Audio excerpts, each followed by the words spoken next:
এই রকম একটা বরবটি কলাইয়ের কারি গরম গরম রুটির সঙ্গে খেতে ভীষণই ভালো লাগে।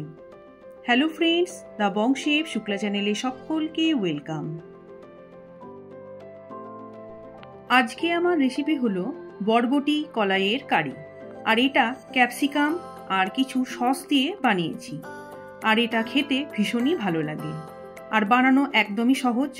তাহলে চলুন আজকের এই রেসিপিটা দেখে নেওয়া যাক। প্রথমে নিয়ে নিয়েছি 200 গ্রামের মতন বরবটি কলাই। এই কলাইটাকে আমি 7 থেকে 8 ঘন্টার মতন জলে ভিজিয়ে রেখেছিলাম।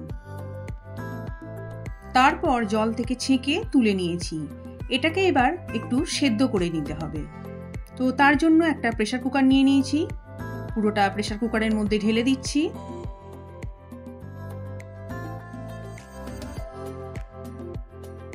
দিয়ে দিচ্ছি বেশ খানিকটা জল। এই জলের লেভেলটা 1 ইঞ্চের ওপর থাকবে, অর্থাৎ কলাইয়ের 1 ইঞ্চ ওপরে জলের লেভেলটা থাকবে। এরপর দিয়ে দিচ্ছি স্বাদমতো লবণ। ঢাকনাটা বন্ধ করে এটাকে এবার সেদ্ধ করে নেব।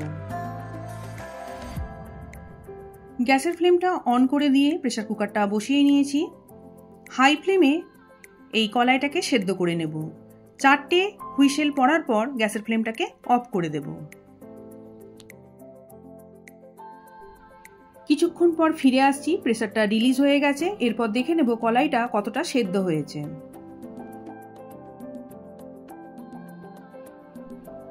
কলাইটা খুব ভালোভাবে সেদ্ধ হয়ে গেছে। এরপর আমি রান্নাটাকে শুরু করব। তো তার আগে একটা সসের মিক্সচার তৈরি করে নেব। প্রথমেই নিয়ে নিচ্ছি 1 tablespoon soya sauce, 1 tablespoon red chilli sauce, 1 tablespoon tomato ketchup,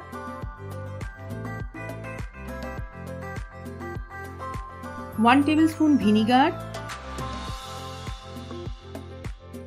আর হাফ টি স্পুন গোলমরিচের গুঁড়ো। এরপর সবকিছুকে খুব ভালোভাবে মিশিয়ে দিচ্ছি।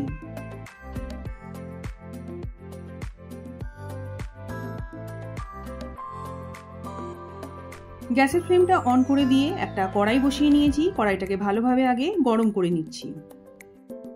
কড়াইটা গরম হয়ে যাবার পর দিয়ে দিচ্ছি 2 টেবিল স্পুন রিফাইন অয়েল। এবার তেলটাকেও ভালোভাবে গরম করে নেব। গ্যাসের ফ্লেমটা লোতে রেখে দিয়ে দিচ্ছি 2 টেবিল স্পুন রসুন কুচি। এটাকে 1 মিনিটের মতন একটু ভেজে নেব।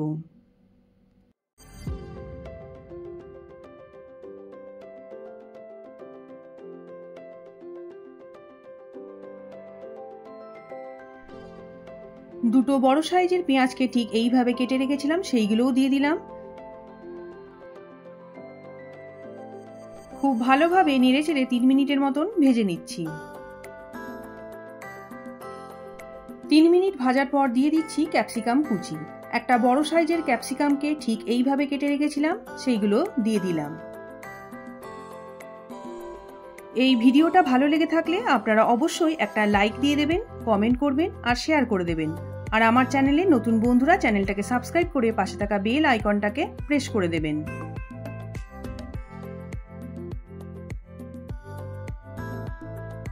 ভাজার কালারটা যখন ঠিক এইরকম টাইপের চলে আসবে তখন আমি দিয়ে দেব 1 টিস্পুন গ্রেট করে রাখা আদা। এই আদাটাকেও আমি 2 মিনিটের মতন সবকিছুর সঙ্গে মিশিয়ে ভেজে নেব। 2 মিনিট পর যে সসের মিক্সচারটা রেডি করে রেখেছিলাম সেইটাকে দিয়ে দিচ্ছি।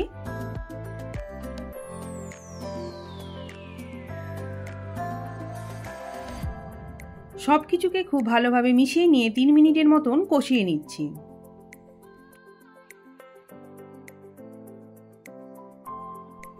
3 মিনিট পর সেদ্ধ করে রাখা কলাইগুলোকে সব ঢেলে দিচ্ছি কড়াইয়ের মধ্যে। খুব ভালোভাবে সবকিছুকে একটু মিশিয়ে দিচ্ছি। লবণটা কিন্তু আমি এখনো পর্যন্ত দিইনি, কারণ সয়া সসে লবণের স্বাদ থাকে আর কলাইটা সেদ্ধ করার সময়ও লবণটা আমি দিয়েছিলাম।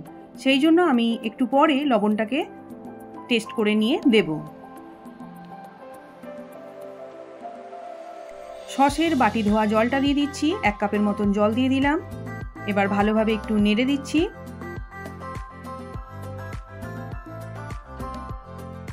দিয়ে দিচ্ছি কয়েকটা চেরা কাঁচা লঙ্কা। এবার ঢাকনা দিয়ে ঢেকে এটাকে 10 মিনিটের মতন রান্না হতে দেব। আর মাঝে মাঝে ঢাকনাটা খুলে একটু করে নেড়ে দিতে হবে।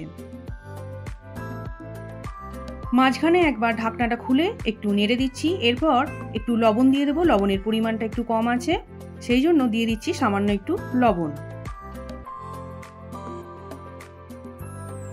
আর দিয়ে দিচ্ছি স্বাদ মতো একটু চিনি। চিনিটা পুরোপুরি অপশনাল। এরপর সব কিছুকে খুব ভালোভাবে মিশিয়ে দিচ্ছি।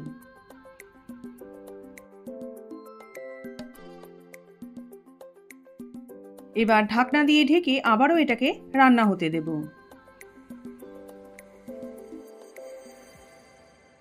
টোটাল 10 মিনিট পর ফিরে আসছি। এবার একটু ভালো করে নেড়ে দিচ্ছি।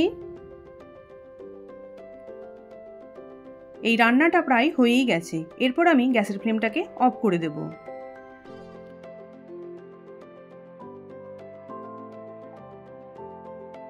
গ্যাসের ফ্লেমটা অফ করে দিয়েছি। এরপর আমি ঢাকনা দিয়ে ঢেকে 15 মিনিট স্ট্যান্ডিং টাইমে রেখে দিচ্ছি। তারপর আমি খাবারটাকে সার্ভ করে দেব।